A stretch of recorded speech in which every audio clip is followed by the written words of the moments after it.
Here, a sonometer wire is stretched by a tension of 40 Newton. Sonometer wire है जिसे stretch किया है, tension कितना है जिसका 40 न्यूटन है. It is vibrated in unison with the tuning fork of frequency 384 Hz. ये वाली फ्रीक्वेंसी है. ठीक. How many number of beats get produced in 2 seconds?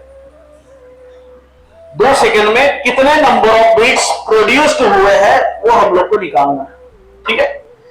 If the tension in the wire is decreased by 1.24 Newton, लेकिन कब निकालना है आपको how many number of beats gets produced in 2 seconds, मतलब कितने नंबर ऑफ बीट्स प्रोड्यूस्ड हुए 2 second में वो निकालना है. लेकिन कब निकालना है?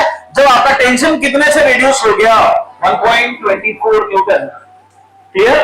तो ये अगर हम लोग देखें तो यहां से हम लोग दो इक्वेशन बनेगी, एक N1 और एक N2 आएगा. अगर हम लोग को बीट्स बनाना है तो हम लोग को N1 और N2 चाहिए, because N1 minus N2 is your bits या N2 minus N1 is your bits depending upon the higher frequency and lower frequency.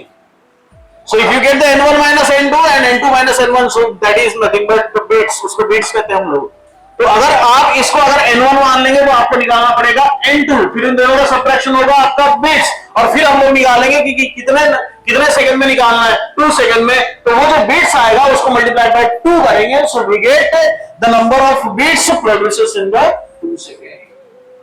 समझा? क्वेश्चन समझा? फिर से एक बार रिपीट करता हूं. A sonometer wire is stretched by the tension of 40 Newton. Sonometer है, sonometer wire है जिसको स्ट्रेच किया है कितने टेंशन से 40 न्यूटन के. ठीक है. Vibrated unison with the tuning fork of frequency 384 hertz, मतलब पहली फ्रीक्वेंसी आपको दी है. So how many number of beats gets produced in the 2 second, कितना नंबर ऑफ बीट्स बन रहे हैं 2 सेकंड में, तो वो हम लोग को कैलकुलेट निकालना है. लेकिन कैलकुलेट करना है, लेकिन कब करना है? जब आपका टेंशन कितने से रिड्यूस हो गया 1.24. तो 2 टेंशन आपको मिलेंगे. पहला टेंशन आपको दिया है और इसमें से अगर ये हम लोग रिड्यूस करेंगे तो हमारे को T2 मिल जाएगा. ठीक है. और अगर मान के चलो कि हम लोग ने ये N1 ले लिया, तो अगर ये N1 है तो N1 इज इक्वल टू कितना हो गया 384 हर्ट्ज. क्लियर. और इसके बाद में हमारे पास में T1 दिया है. T1 कितना है 40 न्यूटन. बोल क्लियर. अच्छा, यहां लेंथ की बात है क्या? नहीं. तो यहां L1 is equal to L2 रहेगा. ठीक है. तो अगर देखिए यहां से T1, तो T2 कितना हो जाएगा? इट इज रिड्यूस्ड, है ना. अब ये रिड्यूस हो गया ना, या डिक्रीज हो गया. तो डिक्रीज कितने से हो गया 1.24. तो अच्छा, ये डिक्रीज किससे होगा 40 से. पहला टेंशन कितना है 40 ना, तो कितने से रिड्यूस हो गया 1.24. तो क्या 40 माइनस 1.24. क्लियर.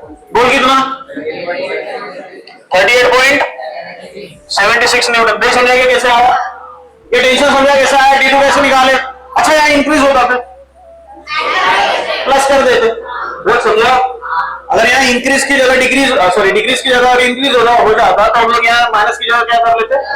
बहुत सिंपल सी बात है. ठीक है. T1 भी मिलेगा आपको, T2 भी मिलेगा. ठीक है. देख उसके बाद में टेंशन और उसके, हाँ, तो T1 हो गया, N1 हो गया, तो क्या आपको N2, पहले तो हम लोग N2 निकालेंगे. क्या निकालेंगे N2. फिर देखेंगे हम लोग N2 बढ़ाए कि N1 बढ़ाए, उसमें से N1 माइनस N2 कर लेंगे, या अदरवाइज N2 माइनस N1 कर लेंगे. ठीक है. चलिए, तो मैं पहले N2 निकालना है. तो अब ये सोनोमीटर है. सोनोमीटर की इक्वेशन क्या है? What is fundamental frequency of the sonometer? 1/2 L under root of T. बोल क्लियर. ठीक है. देख, अब मेरे पास में फंडामेंटल फ्रीक्वेंसी मतलब फ्रीक्वेंसी और साथ में टेंशन है. क्या लेंथ और m क्या कांस्टेंट? तो ये अगर मैं N1 करूं तो क्या ये T1 हो जाएगा. ये M1 और L1 होगा क्या, क्योंकि लेंथ की तो बात ही नहीं की उसने. ठीक है. तो चलिए ये इक्वेशन पहले के लिए हो गई. ठीक है. जो टेंशन कितना है 40 न्यूटन. ठीक है. दूसरी इक्वेशन बना ले N2 के लिए. कितना आ जाएगा 1/2 L under root of T2 upon. बोल नहीं समझा. ठीक है. चलिए दोनों इक्वेशन को डिवाइड कर लेंगे. ठीक है. तो डिवाइड इक्वेशन 2 का 1 कर लेंगे क्योंकि N2 निकालना है पहले तो. ठीक है. तो N2 divided by N1 is equal to, देख अच्छे से, 1/2 L under root of T2 divided by M total divided by 1/2 L under root of T1 divided by. वो समझो. देख 1/2 L कैंसिल है ना, कैंसिल. देख बचा, देख N2 upon N1 is equal to under root, दोनों कॉमन ले लो चल जाएगा. ठीक है. क्या आ जाएगा तेरा T2 डिवाइडेड बाय T1. तो T2 डिवाइडेड बाय, देख अच्छे से, तो N2 divided by N1 is equal to, हाँ देखो T2 कितना है 38.76 डिवाइडेड बाय 40, देख कितना आ रहा है। हाँ क्या आ गया N2 upon N1 0.98।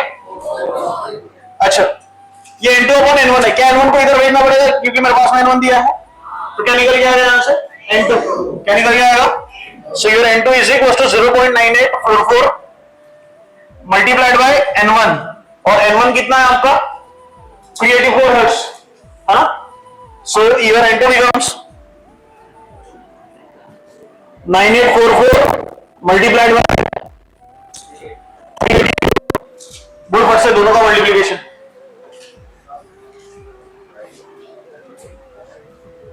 Your N2 अरे कितना आ गया 378 हर्ट्ज बराबर है। अच्छा ये कौन बड़ा है, N1 बड़ा है या N2 बड़ा है? अरे N1 बड़ा है N2 बड़ा है?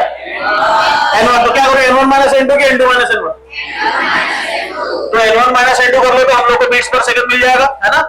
सो नंबर ऑफ बीट्स प्रोड्यूस्ड